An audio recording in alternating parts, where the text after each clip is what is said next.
স্ত্রী পরকীয়া করছে কিনা এটা শুধু আচরণ দেখে কখনোই নিশ্চিত হওয়া যায় না।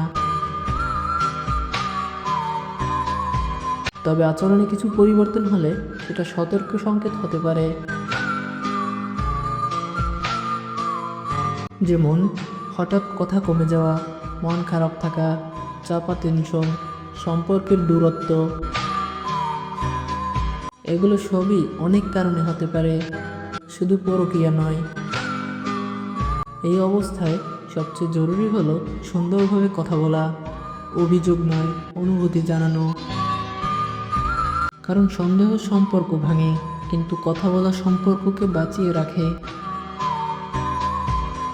সন্দেহ নয়, লক্ষ্য করো।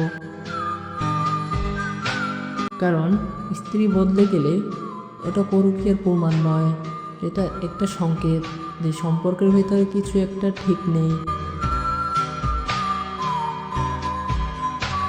হঠাৎ কথা কমে যাওয়া, হাসি কমে যাওয়া, মন অন্য কোথাও থাকা, এগুলো ভুল নয়, এগুলো ব্যথা। তাই প্রথমে অভিযোগ নয়, একবার জিজ্ঞেস করো তোমার মনটা কেন এমন। সন্দেহ ভাঙে সম্পর্ক, কিন্তু কথা বলা বাঁচিয়ে রাখে।